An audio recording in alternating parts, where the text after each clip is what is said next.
You're listening to the Yoga Medicine Podcast. I'm your host, Rachel Land.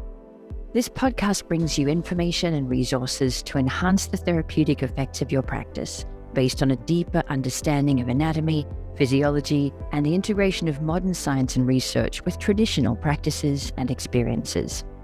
Join me and my co-hosts Tiffany Cruikshank and Katya Bach as we dive into all things yoga, research, and wellness. Hello and welcome, or welcome back to the Yoga Medicine Podcast. Hopefully you are becoming more aware, as I am, of the need for more honest, open, and potentially uncomfortable conversations about the wider context our practice exists in, including its long and complicated history and its intersections with culture, commerce, and politics. Our guest today for one such conversation is Firdose Moonda. She's a journalist, academic, researcher, and yoga teacher whose areas of interest include the politics of the body, decolonization of history, and the intersection of sport and society. She holds an MA in the traditions of yoga and meditation from the School of Oriental and African Studies and is undergoing doctoral work into the politics of yoga, as well as working as the South African and women's correspondent for the world's leading cricket website, ESPN Cricinfo. She also runs her own company, Soldier Yoga, which seeks to reimagine the relationship people have with their own and others' bodies through the traditions of yoga and movement. She's the perfect guest to take us into this conversation. So let's dive into yoga, history, and politics with Firdose Moonda. Hi, Firdose. Welcome to the Yoga Medicine Podcast, and thank you for getting up so early in the morning to talk to us. Thank you for having me. Yeah, it's 6 a.m. here in Cape Town, but the sun's up already. We at the height of summer, very close to the solstice, and it's nice to be up early. Yeah, you look a lot brighter at 6 a.m. than I do, even though it's light here at 6 and we're close to the solstice too. But in any case, the prompt for our conversation today is that you are about to offer an online training with yoga medicine in yoga, history, and politics. These topics that are probably a little bit under-examined in the yoga world. And I imagine that a lot of our listeners will be like me, where I'm comfortable talking anatomy, I'm comfortable talking sequencing, but I know very little about politics. I know very little about yoga's history. And so we will give a little bit of an outline of what people can expect from the course, but maybe we start first by exploring some of the really common misunderstandings that the course might bring up or challenge. Yeah, exactly. So I think if I can maybe just give you a little bit of background into why I thought the course was important, in that Please. I came to yoga, as I think a lot of people do, as an exercise. If I'm being completely honest about it, I was a runner, a regular runner. I'm still a runner, but not so regular anymore. And my work as a journalist took me around the world, and running was the easiest form of exercise because all you really had to do was strap on your shoes and off you go. But being young and enthusiastic, I would run every day without any kind of warm up or stretching or any other type of work that just helped the body to do this very demanding physical activity, and got injured, which I think happens to a lot of runners over time. So, everything, Achilles, calf, hamstring, and in fact also injured my shoulder. So I don't know if that was entirely from running, as it might have been from a lot of writing work and postural kind of squashing, if you can put it that way. Mm-hmm. But went to yoga as a way of trying to sort out these issues, and went to it in a very white environment, middle-class environment here in Cape Town, and just thought something doesn't feel right. Like I like that my hamstrings are not tight or sore anymore, and I'm building some strength in them. But something about this environment just sits very uncomfortably with me. So I'm from an Indian Muslim background, and I'm a third generation Indian, which actually puts me quite close to where my grandparents came from. A lot of people who are immigrants will find that they fourth, fifth, sixth generation. All four of my grandparents were born in India. I'm very close to that kind of line. And I kind of felt like I was being schooled in my own culture by people who really didn't know anything about my culture. And I had, in the same way, growing up in towards the end of apartheid South Africa, had kind of shunned a lot of my own culture because it was embarrassing, because we were trying to assimilate into a white world. We were trying to make ourselves feel good enough because apartheid had told us that our cultures were not good enough. And this is the experience of many South Africans of my age. I'm 36 now and started going to school in 1993, so literally on the cusp of democracy. And I found that I started to question, what is my culture? Why is it being interpreted in this way? And how can I reconcile essentially exercise with these things people are telling me, and these things just don't fit together? And I really interrogated this on my own for a while, and then I went to SOAS, the School of Oriental and African Studies in the UK, which in itself is a real misnomer because off you go to the UK to study your own culture. And I Mhm. did my master's degree in the traditions of yoga and meditation, which was a really challenging and confronting course, and it really made me question and think about what are the politics of this evolving living culture that is yoga. And that led to me wanting to kind of bring this to people who were doing yoga, who felt that they were teaching a culture when really they weren't, and also who wanted to be part of a culture that they didn't understand. So this is the amalgamation of the material that we're going to study. And I don't know that it sits comfortably with everybody. It's really, it Well, you've already requires a seen lot. me cringe several times going, probably done that Yeah, too. But I mean, you yeah. described an experience for yourself, which was quite uncomfortable. Fair enough that the rest of us have to get uncomfortable at some point too, to have these conversations and for us all to learn. Yeah, exactly. I think that's part of it. So the first thing I say to anybody who wants to engage with this sort of material is you've really got to be open-minded. And the things that you thought you knew, you've got to be willing to acknowledge and accept that there's a lot we don't know, myself included. And the thing about the history of yoga is that the academic study of it is pretty new. The course at SOAS, for example, only started in 2011. So that's only 12 years ago. The history of yoga, as we know, is long, but the study of it is really, really in its infancy. And so things are being discovered all the time. And what people thought was true even 4 or 5 years ago, they are now changing their minds about. And the other thing is that academic study, just like a lot of things in life, is not absolute. So for everything you don't know, there's this vast world of things that you still haven't even thought about. And for everything you learn, there's all these things that you have to question.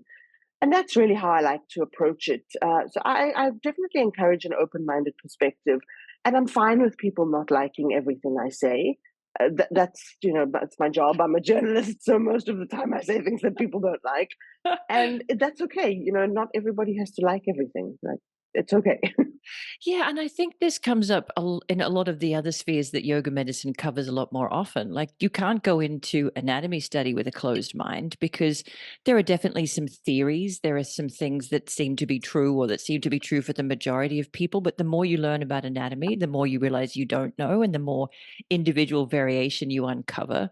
So, this kind of curious scientific mindset is something that should be very familiar to all of us. And yet, when it comes to something that we hold very precious that perhaps we think we understand, hmm, I can see how that might bring up some uncomfortable feelings, especially the ones that I just had. Like, I've probably done that. I've probably had a student like you in my class and have said confidently something about what yoga is, where I don't really know what yoga is. And I don't know if there's a really simple definition that would fit in the preamble of a 1 hour class at a gym or resort.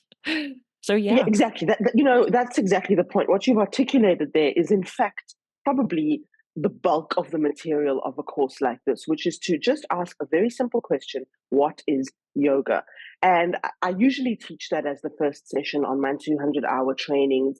And people think it's, a little bit of a joke. Everybody thinks they know the meaning of it. Most people say it means union. In fact, there are branches of yoga which are about separation. So that's Mm. also not true. But, we look at everything from just pure lexical definitions of yoga because the Sanskrit word itself has so many meanings. And then, there's always more to a meaning than just what does it mean in a dictionary?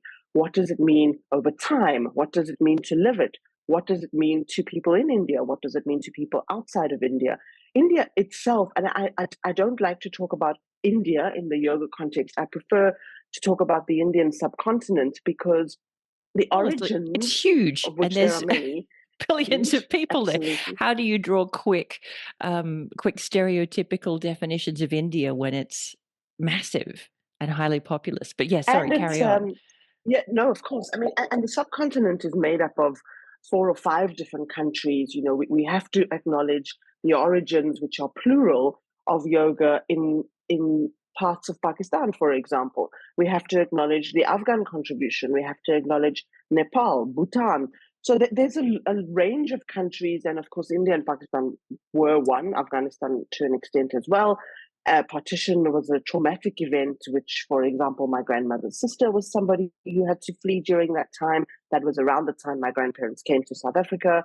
So this event was jarring and it split a culture, and we have to really forensically examine that, even though the two states are obviously on really bad terms and the politics between them mean that you can't really say things that link yoga and Islam without attracting the wrath of somebody.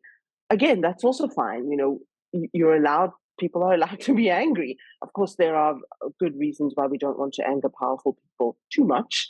And we do need to consider that as well. But I really want people to start to broaden their understanding of the geography of the situation, of the cultural contributions, because one of the common links is that A, yoga is irreligious, or B, that yoga only comes from the Hindu strain of philosophy. Both of those are untrue. And we have to examine the Buddhist contribution, the Jain contribution, the Islamic contribution, and even the Christian contribution. Yeah, and that was one of the really common misunderstandings that I had flagged to talk about, that either yoga is a spiritual tradition that isn't allied with religion, or yoga is Hindu or Hindi. So I'm glad that you brought that one up straight away. I think another one that comes up really often is, just from the description of your course, I can imagine a lot of people saying, well, politics and yoga are separate. Politics doesn't belong in yoga.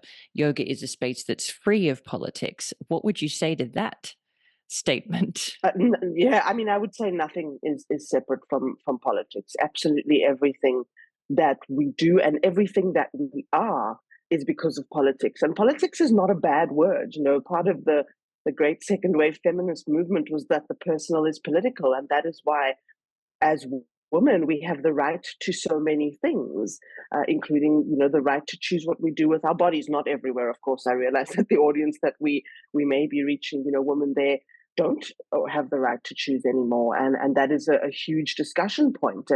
And so I think everything is political. My very existence is political. I grew up in a very political home, an anti-apartheid home, where we moved our physical selves into a white area, as it was called then, in order to be part of the resistance, in order to say that we're not going to allow ourselves to be segregated. We are going to make sure that you see us and that we are in your face. And we don't care if it makes you uncomfortable. You will have to learn to live with us. And of course, things have changed, and now we have a much more integrated society. But still, where I sit and speak to you today, I still live in what people would call a pretty white area, a pretty white part of Cape Town. And Cape Town itself is a pretty white part of South Africa, because it's affluent and it's where people who have money can afford to be, and that's political. And the beach that I go to regularly, when I was born, I wasn't allowed to go there because it was a segregated beach. And so going there is political, being there is political, talking about it is political, and so is everything. And it's not a word to be afraid of. It's a word to really immerse yourself in, because you're doing it anyway. Being alive is being political. And I don't want people to shy away from that, or to feel that they are not educated or equipped to deal with that conversation. We're all equipped to deal with that conversation. We all should. And the more we engage in these issues and become part of the societies we live in, the better we'll be able to understand them, but also the more we'll be able to understand ourselves and each other. And I think that's very important. Mm. Gosh, I mean, it's easy to see why you're so passionate about the concept of the personal being political. I think it's easier for other people, myself included, to feel a little more separate from political issues when life has been a little bit smoother and easier and you haven't had to confront quite so many limitations or questions around your existence. It's easy to see them as separate concepts. I can leave that at the door, and inside this room, we don't need to worry about that. But yeah, your experience is that of many, many people in the world. Yeah, exactly. And what you've described, and I think that, again, people get very confronted when this is said to them, but it is a position of privilege to be able to leave things behind. And part of what I try to explain to people is that when I walk into any room, and I also speak from a position of privilege. I'm tertiary educated 3 times. I have a master's degree. I live in an affluent suburb. I speak good English. That's a privilege too. So Mm, I am not speaking from a position of extreme underprivilege, which I recognize and own. And part of it is because of where I was born and the skin color that I've got. It's just an accident. It's not mhm, by any work of anybody. So part of what I like to explain to people is that some people can, because of their privilege, leave a lot of things behind. But for other people, people with black skin, you can't leave that behind. You are living with that every day, all the time, in every situation. And so it's very important for people to recognize that privilege allows me to acknowledge certain things and deal with certain issues, and also the reverse of that, to just not do anything about that. And nobody's saying you've got to confront everything all the time, because of course it's exhausting. And of mm, course, sometimes you just want to sit in a room with some incense burning and a candle and Ravi Shankar playing and feel like you're saving the world just by being there. That's fine. Do that for a few minutes and then know you're not saving the world by being there. You are engaging in a very privileged activity, which is also fine. But what are you going to do after that? Or mm. how are you going to be in the world after that? That speaks to the recognition that those of us with even a small modicum of privilege, especially now on the 19th of December 2023, owe it to those of us around us to just be better in this world, because there are so many things happening which just require us to be good human beings.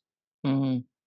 You highlighted something there that was another one of my concepts on the list to discuss, which is that yoga is to make us feel good. And you described that quiet, peaceful space. In my quiet, peaceful space, there'd be no incense burning. I'm not a fan, but there might be some quiet music and the lighting would be dim and everybody would be calm and chill and would be moving our bodies in a way that feels supportive.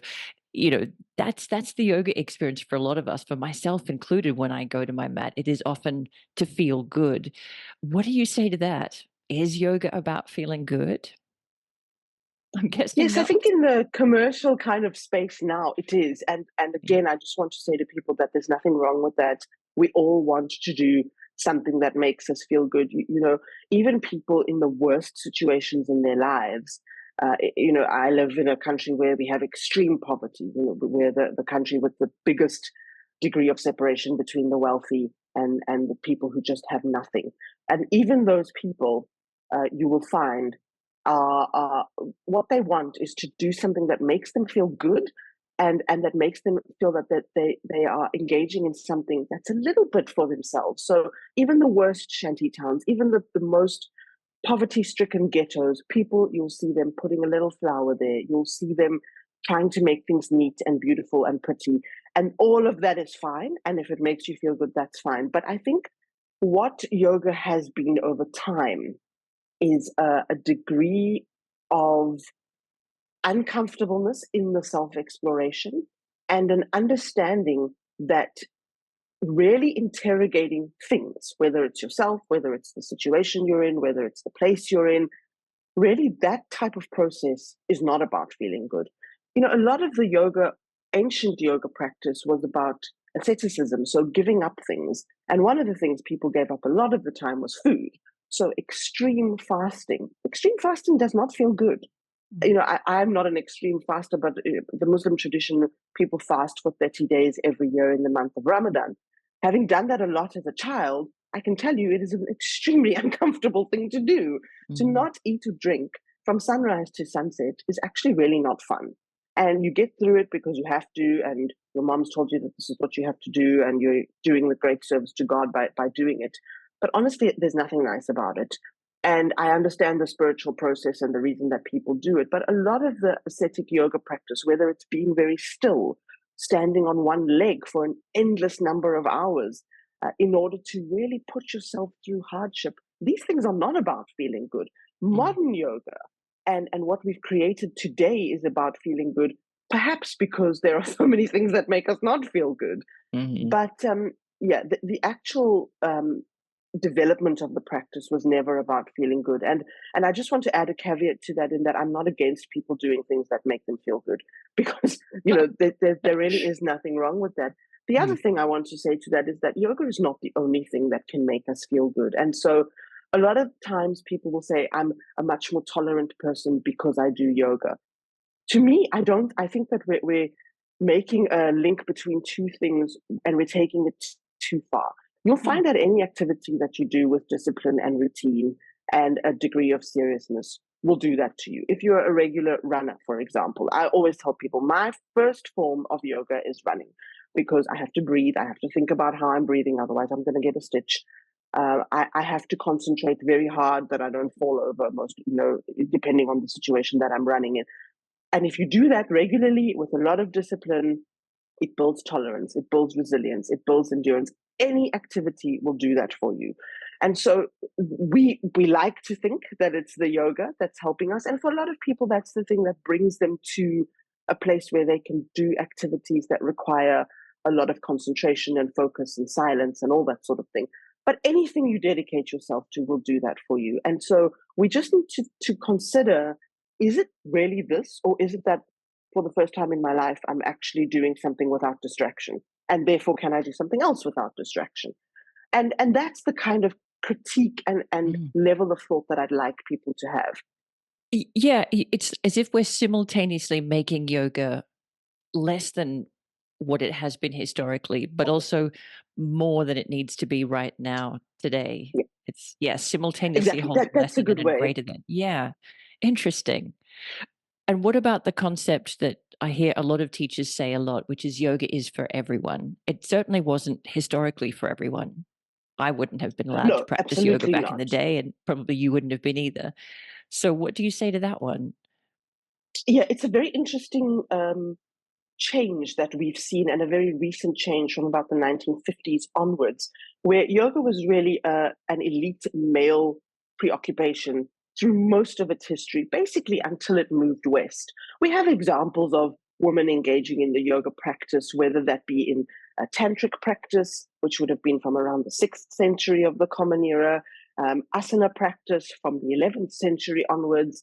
But really, where we see this boom in women engaging in yoga is from the 1950s onwards, when yoga moved west. Or rather, when yoga was taken west, is maybe a better way to put it, because it didn't just decide for itself, I'm getting up and going across the Atlantic Ocean. Somebody did that, So we see a woman engaging in the practice, but also not just any kind of woman, middle class, able bodied white woman. And to me, again, people will feel, yeah, exactly. People like you, I think, which was a particular demographic that people like Bikram Chowdhury. I don't even know if we want to say his name on the podcast, which is why I hesitated a bit there. Patabi Joyce. It was slightly different in the UK, where the Iyengar yoga system really became part of the adult schooling education system. And that came at a time of economic hardship, more the 60s, 70s in Britain. So it was a little bit different, but you still found it mostly, obviously, the population was mostly white. And in the US especially, there was a particular identification point for those gurus, in inverted commas, that this is the market we want to tap into. I mean, these guys were not stupid. They also wanted to make money and get a product that will sell to a particular market. So that was the market they tapped into. You'll find in most of, settler colonial places, so, I mean, Australia, New Zealand, both settler colonial lands, most of the yoga will be practiced among young, able-bodied white women, middle-class women. And South Africa, which is not a settler colonial society, but because of apartheid was made to look and feel that way, most of our affluent middle class is white. It's changing. And Of course, India is different. What happened with India is that you got the yoga that became popular in the West migrating back home. And for people, young middle class Indians who had a lot of Western aspiration to then be like, oh, this is our thing. We also want to do this. And the yoga in India today looks like the yoga you and I would recognize, but looks nothing like the yoga of tradition and ancient times. And it's almost reappropriated its own culture. And a lot of the mistakes in the culture, the one most common one, and people get very upset whenever I bring this up, so I'll just bring it up so that they can be more upset, is the seven rainbow colored chakra system, which has absolutely nothing to do with antiquity, which is a product of the New Age system, the 1960s, when things like color therapy was becoming, the hippie movement and all this alternative healing. And really, the seven colors and the seven chakras, and especially linking them to emotional blocks, which I find actually so damaging and so pathologizing in a world where we can pathologize anything, has nothing to do with ancient yoga culture. And now, I have a personal example where, because I told you I have a shoulder injury, one of the things that I struggled with in previous times was doing a lot of intense back bends. It required a level of mobility that I didn't have in my upper thoracic spine. And I had a teacher who told me that my throat chakra was blocked because I wasn't speaking my truth enough. And I'm a person who, honestly, that you can tell me many things, but one of the things you can never tell me is that I don't speak my You're truth. not speaking And I your remember truth. looking at her bizarrely and just saying, like, you don't know me at all. You have Yeah. no idea. But I'm telling you right now that you are wrong. And she didn't like it, obviously. I don't think I ever went back to her class. But, it's that sort of thing that I think we need to be very, very cautious of. Telling women that they can't get into the splits because they're holding trauma in their hips is a complete no-no. It's like, why are we doing this to people? Some of our hips are just naturally internally rotated and we're never going to get into the splits, and that's okay, So that's the type of kind of myth busting that I want this course to be able to do. And just for people to realize, everything that we are, there's obviously a desire to be aesthetically different looking, and mass media has contributed to that, I suppose, to how we all want to look, what level of strength we want to have, the types of positions we can put our bodies into, all of these things, which none of which, it's a fine ambition to have. I'm a sports writer. Some of the things that sports people do, it's like there's no need for you to be able to do that thing, but you can, and it's amazing. So people shouldn't feel bad for having those ambitions of, I want to be able to do a tripod headstand or whatever. But all of those things don't contribute to you being a good person or you contributing to the world. And making that separation is very important for me. And that's what I hope the course brings to people. I love that, because I think it doesn't mean that you need to change what you're doing, but you might change the context that you place it in. You might change the way that you define or understand it. And I think that level of intelligence and discernment can only really serve people. I'm doing this because I want to. It's a fun challenge, as opposed to I'm doing this because it will activate my crown chakra and make me better in touch with my intuition. I'm not great on the chakras, so I can't quite remember what the crown chakra does, but you get the drift of just making it what it is Absolutely. and not telling And that's yourself an also, additional and also story. not like, not thinking that that's a bad thing. Yeah. We are very privileged to be able to have the time, money, space, energy to do the things we want to do. And there's also, I think it's become very taboo to say I'm doing something because I want to do it, because I'm privileged enough to do it, because I have the facilities to be able to do it. But that is really why a lot of us do what we do. Yes, it's worth acknowledging that I can do things other people can't do. I'm talking on a high-speed internet connection. Hmm. Most of Africa doesn't have this thing. So I'm doing that because I can, because I'm lucky enough to live in a place with high-speed internet. It doesn't make me a bad person, but I do have to recognize that there are lots of people who don't have this thing. And that's fine. I think people have become quite afraid of acknowledging the things we do just because we want to. And so we create a bigger story, as you mentioned, which doesn't need to be there. There are other ways you can be good in this world that don't involve any type of asana. And that is also worth recognizing. and the way that we are in our bodies, which is part of the politics of yoga and of life, and just kind of brings us back to our broader conversation, is about understanding that bodies are very different, and physically, anatomically, and also in terms of gender, in terms of race, in terms of histories. Mm. You know, lots of people treat their bodies in certain ways because that's what you've been taught from your parents or your culture, and learning to live with your own body is part of the politics of yoga. So that's also what I wanted to bring across, is that when you teach a class, because I think a lot of teachers will be the people that do this course more than practitioners. Mm-hmm. When you teach a class, you're teaching a group of people, and you don't know anything about their histories. You don't know who's carrying what in their bodies over time that has been like culturally ingrained in the body. Who's being told that their body can't or shouldn't be doing a certain thing.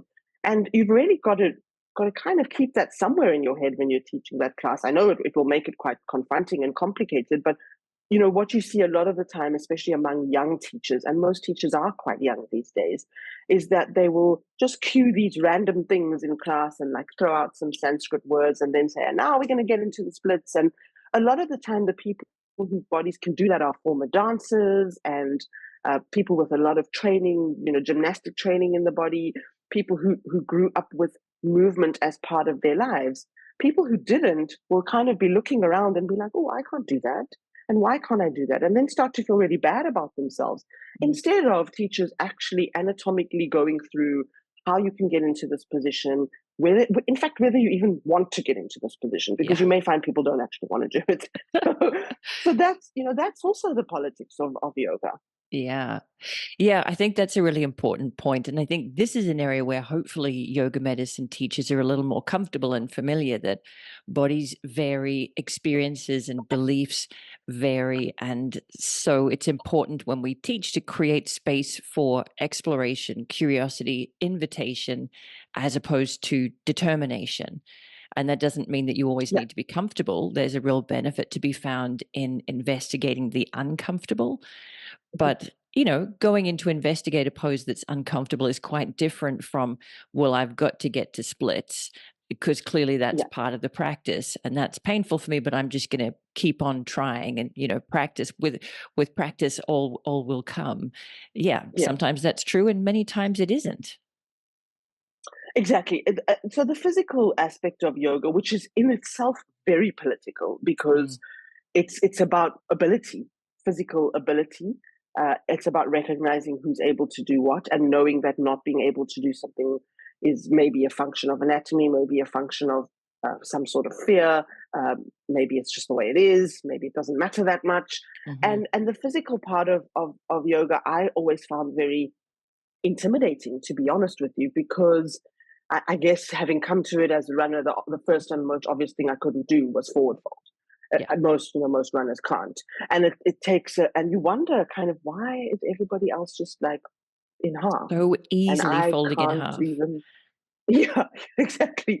So that is like the most simple of yoga poses, and when you can't do it, it becomes like, oh my word, maybe this really isn't for me. Maybe I shouldn't be doing this. Maybe I should just, I don't know, go and do some sort of dance class or Pilates or whatever.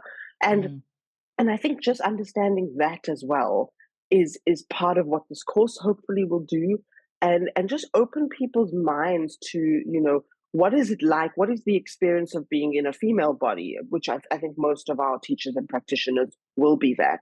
What is the experience of being in a brown body, in a body of a certain culture, a black body, a white body, whatever a body that's given birth, for example, or one that hasn't, or one that doesn't want to, or all of those kinds of things, and really kind of understanding that our embodied experience, and that word just gets thrown around in a very blasé way today, but our actual embodied experience really contributes to all the discussions we're going to have, because the experience of living in my body is different to the one of living in yours. Mm-hmm. And I bring that to the conversation, and it makes it quite real, I suppose, because otherwise this concept of politics of the body is so broad that maybe people don't want to engage with it. Of course, it was very much helped and I use that word with some discretion, by the Black Lives Matter movement, which really made people ask questions about, how do we treat somebody in a black body compared to how we treat someone in a white body. And to me, that was a good thing, because the world was having a discussion that we've been having in South Africa since the 1700s, really, where we know how we treat people in different bodies. We still have homes in this country where the cleaning ladies, who will almost 99.99% of them will be black, have to eat and drink out of separate plates and cups, because their masters don't want them using the home crockery. But this is an apartheid hangover which still exists to this day, and you're doing it because there's this idea that black skin will pollute your things, yet this is the woman cleaning your home, and that still happens. So understanding, when I'm walking down the street, and if there's a white man walking down the street, will I cross over? If there's a black man walking down the street, will I cross over? If there's a man walking down the street, will I cross over? Mm-hmm. Do I hold my keys in my hand, ready to run home, or whatever the case might be? So really understanding how because that's the first thing you see when you see someone, right, is their body. And it's also the only lens through which we've experienced life. I have only experienced life as a very pasty white female. And just acknowledging that that is going to be different from other people's experience is a really helpful starting point for conversation, I think, as opposed to assuming that everybody else's experience will be the same as yours. And while that can sometimes create some uncomfortable conversations because, oh, that's not what I intended at all. Okay, but that's how it came across because my experience is different to yours. It makes those conversations a little more, maybe not comfortable, but a little more easy to have because you're starting from the premise that this is the only way I have ever experienced life, but it's not the only way that life is experienced. In fact, everybody else's is different. And so my reality doesn't necessarily tally with your reality. It doesn't mean I'm lying, doesn't mean you're lying. It just means there are different experiences to butt up against each other. And fortunately, as people with a frontal cortex, we can put language around that. We can communicate with each other. Oh, that's not what I meant. Oh, that's not what I heard. Great. Now we can start to actually converse. So this all sounds juicy, messy, and confronting and interesting. I believe you're going to start with some definitions to kind of get everybody on the same page of what terms mean that we might have heard or even said, but not necessarily understood all the nuance of. And then I believe you're going to dip into the historical context of yoga. And I think that brings up to me one of the other misunderstandings that I know I've been confronted with in myself, this idea that yoga has a simple and singular origin story, that in fact, it's probably not quite as straightforward as I thought it was when I first started practicing at 12 years old. Yeah, so just on the origins, that to me is, I think, one of the most interesting aspects of the discussion because, as I said, the research is evolving and what we thought we knew is probably a little bit different to what we've discovered in recent times, and it will probably change again.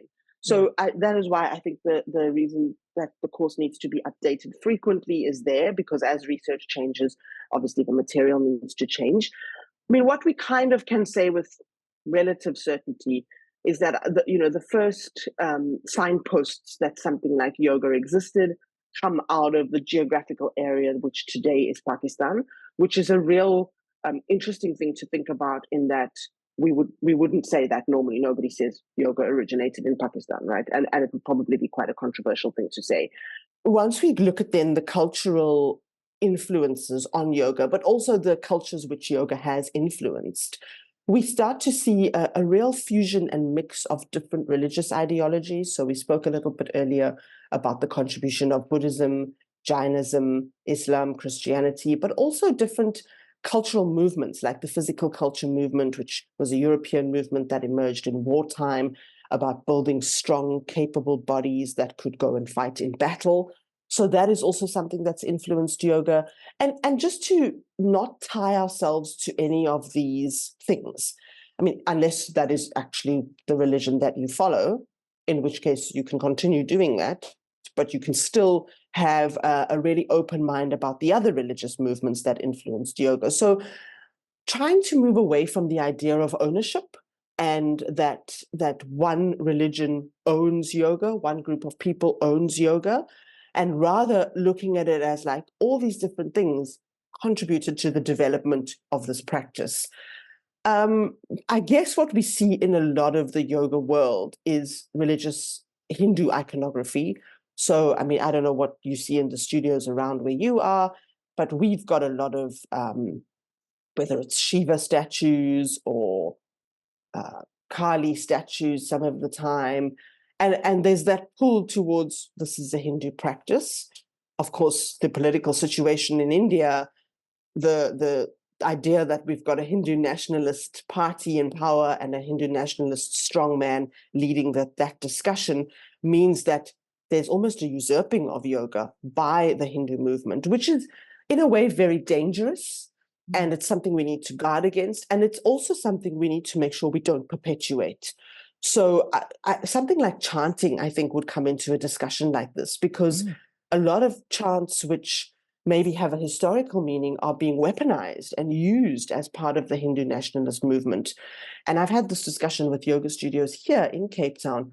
Why are you chanting those things? Because, do you know what the meaning of it is, first of all? And then secondly, I mean, do you really want to be propping up this very divisive and authoritarian regime by, do you understand that the chant is now being used in a way that isolates Muslims, Christians, people in India who are identified in a different sexual way? All of this is happening, and you need to think about that before you just start randomly chanting something in a class. And that's the kind of discussion. So we can have this big, broad theoretical discussion, but then part of the course is how do we then apply that when we're practicing, when we're teaching, when we're talking to our friends, actually? How can we come to them in a way that's a little bit better educated and that can hold space for many different perspectives? Yeah, and I'm already getting the feeling that this is going to be a course that probably asks as many questions as it answers, which is great. But I think the instinctive thing that somebody like me looks for, whether we acknowledge it or not, is just tell me the 5 things I need to do to be okay. Or maybe it's 10 things, but give me the list of things I need to do to be a good person. I will do those things. But it's never that simple, is it? It's never that straightforward. It's never just tick these boxes and you'll go to heaven. It's a lot more difficult than that. Yeah, and I think you're so right when you say that, people want to come out of courses that they kind of want to know at the end, I will be 1, 2, 3, 4, 5, as you say, and I'll have the skills to do these 5 things. And I always like to tell the story of when I was growing up, my dad was a history teacher, and he had really encouraged me to do a history degree, which is a really nice idea, but, completely useless in that, like, what are you actually going to do with the thing? And, how will you eat kind of thing? But he really wanted me to do a history degree, and we were having a discussion about it. And my question to him was, but what will I be after I've done this degree? And he just looked at me absolutely perplexed. And he was like, you'll be educated. And I remember thinking, yeah, actually, that's kind of the point, right? So this is what I think, we're not going to come out of this course with the tools to go and save the world, because if I knew how to do that, I wouldn't be teaching on a yoga course. So like, there are no outcomes, so to speak, except that we'll all be more educated. We'll learn something. We'll have a good discussion. We'll hopefully be able to draw on each other's experiences to create a richer and more whole picture of the culture that is yoga, because I still think as a modern community, we don't really know what is yoga in the different places that we live and experience it. So this will hopefully contribute to that. We'll all have a better idea of what is yoga in the different places that we come from. And hopefully people are going to come from all parts of the world, which I think will make the discussion really rich. And we'll all be a little bit more educated. And we'll probably, as you rightly said, leave with more questions, which is actually great. It means that we've got more to think about and more to interrogate, and we don't have to have the answers. Like, that's also part of it. It's just understanding that I'm going to keep asking these questions. I might ask it in a different way in a few months' time. I might ask it to different people. And that will help in terms of broadening our understanding. So It is a course. I like to say one of the things that I really am sort of railing against is this idea of the X amount of hour teacher training. And I realize that yoga medicine and many other yoga schools run teacher trainings. And I always feel very nervous saying that because I think I'm definitely not going to work for them again. But, you do like 200 hours or even 4 years in a degree program, for example, and you come out of it and you think, right, I know everything now.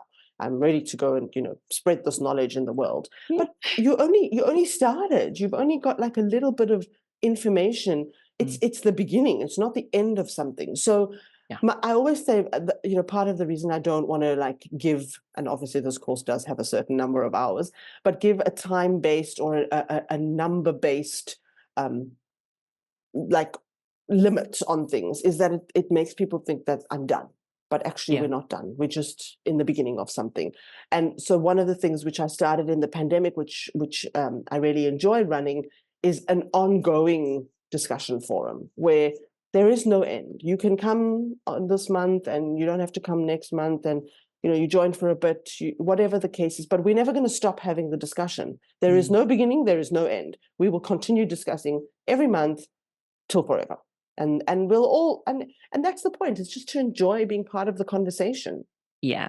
And I think even with more straightforward trainings like our hip or our shoulder training, the more you learn, the more you realize that you don't know. I think it's a really common thing to open a box on a topic or an area of study. And even opening the box makes you aware of how much other stuff is in there that you're not going to get to cover in whatever these allocated hours are. So I also think that's a really helpful attitude for any student of anything to take is, here's a beginning. This will make me more educated on a topic, but it's definitely never going to be everything there is to say, or there wouldn't be endless fields of study. There wouldn't be millions of people out there getting PhDs as we speak, because every tiny little topic is worthy of a lifetime of study for somebody who's passionate about it. All we can hope for is to accumulate some knowledge and experience through our lives and to keep asking questions as we go. Exactly. That's exactly the point. I think that sums up nicely what it is that we're trying to do. And and also that we're just opening the discussion. It's 16 hours, so that's not a very long time. And hopefully people will engage with the material and then broaden their own reading. I always say that I don't know everything, because I don't. And it's nice for people to come and say, well, have you thought of it this way? Have you read this book? Have you listened to this podcast?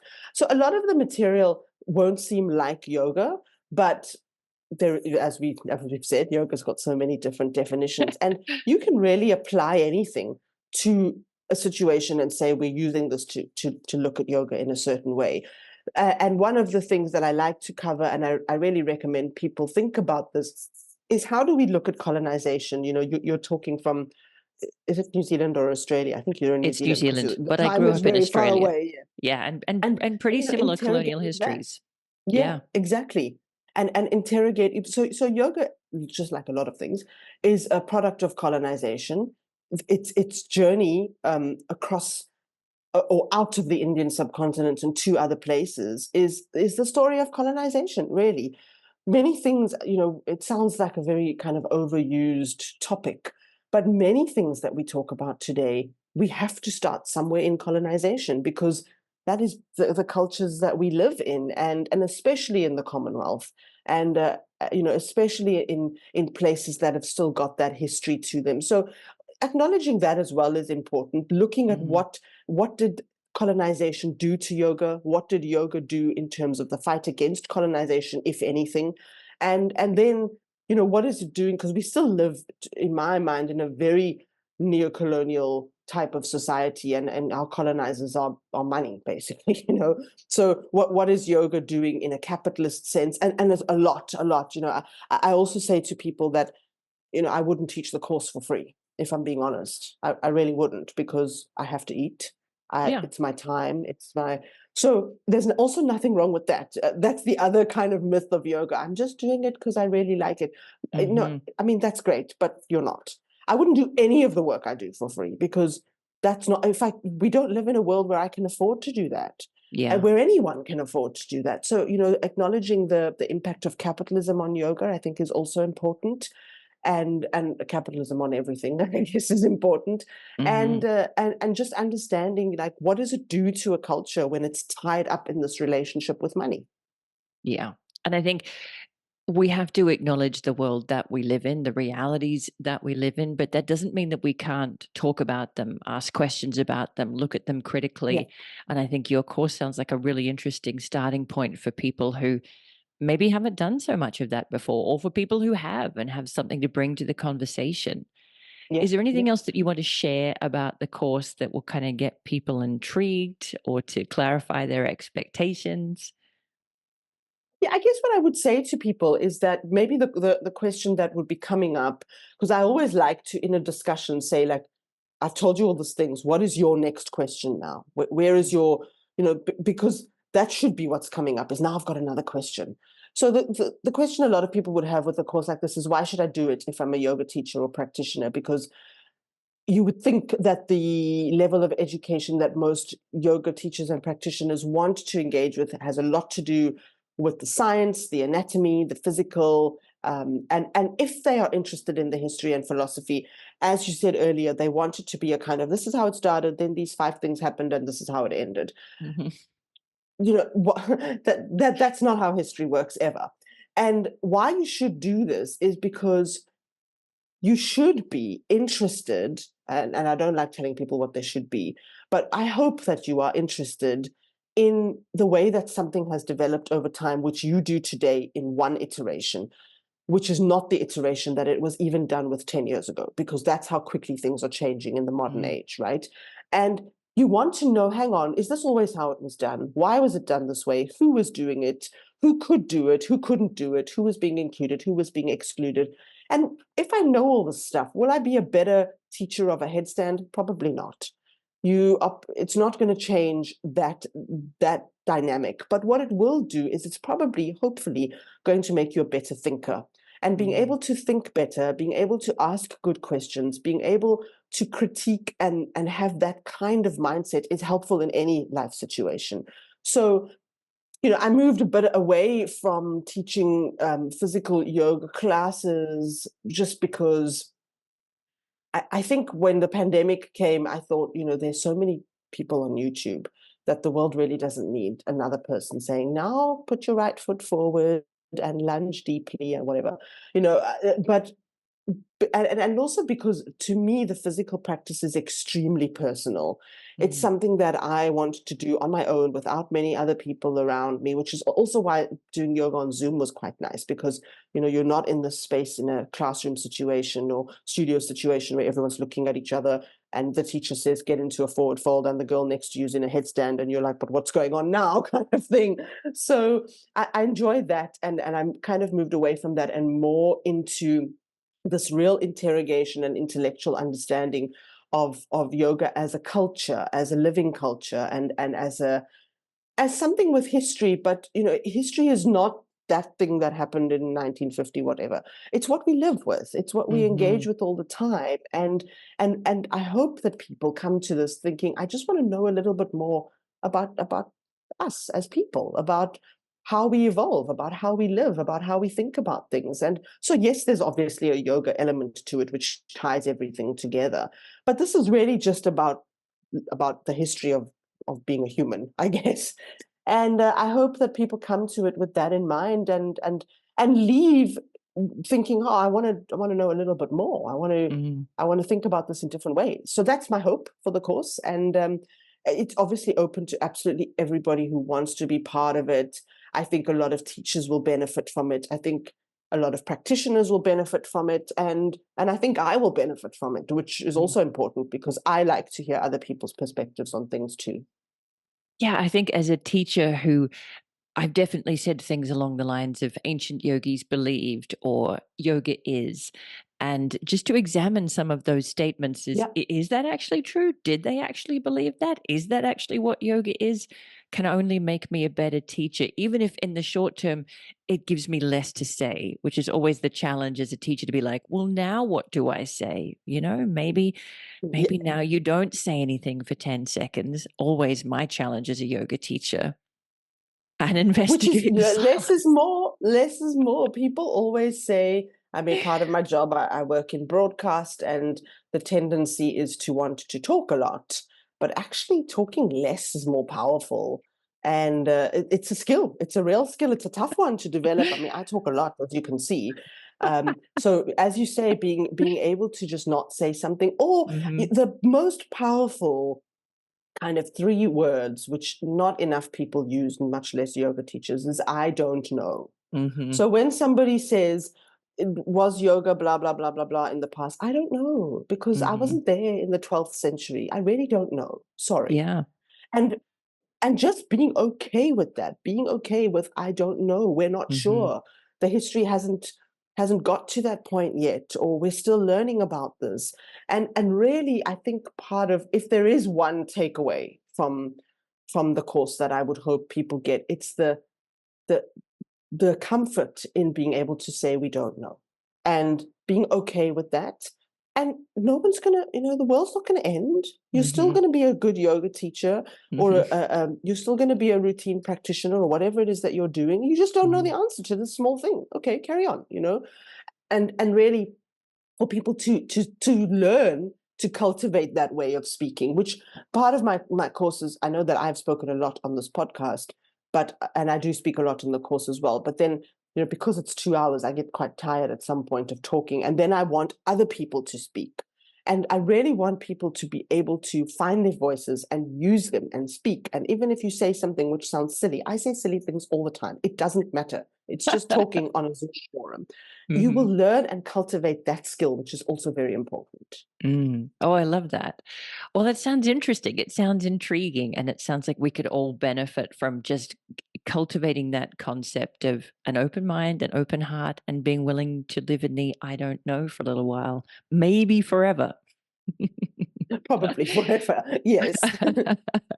So we will obviously link to the course, and I'll also link to a previous episode of the podcast where I was present, but I didn't really do any hosting. There was a panel of South Asian teachers talking about their experience of yoga in the West. Some of their experiences were similar, some of their experiences diverged, and they themselves were not as wide a group of people as would represent the entirety of South Asia. But I'll still link to that as an interesting adjunct to this conversation. One final thing to link to: where would we send people who want to know more about you and what you do? Well, I think that there will soon be a webpage on the Yoga Medicine website, which will have the course information and some information about me. If people want to know more about the general kind of research that I'm doing, I am enrolled as a doctoral student at the University of Cape Town, looking at work in yoga and politics. I say this with hesitance because it's being repositioned a little bit. I started it during the pandemic, and like most things that we start in a time of crisis, probably needed a little bit more thought. And so I am rethinking aspects of it. But some of it and some of what I do you can find on my website, which is souljayoga.com, SOUL, so soldier with a bit of soul. And I post a lot of stuff on Instagram as well, especially links to articles which I think are interesting for people. So not just articles that I wrote, because not all of them are very interesting, but links to a lot of things on there. And I always say, because you never know, there are often some cricket fans out there, for anybody who's interested in cricket, and I do a bit of football as well, not the American one. I think they call it soccer. No one says that. You can find that on my Twitter page. So I'll send you those links as well. Brilliant. We'll link to those in the show notes. Thank you so much for this conversation. If it was just a little taste of some of the misunderstandings that will be challenged, I think that will have piqued people's interest. Thank you so much. Thanks for having me on, Rachel.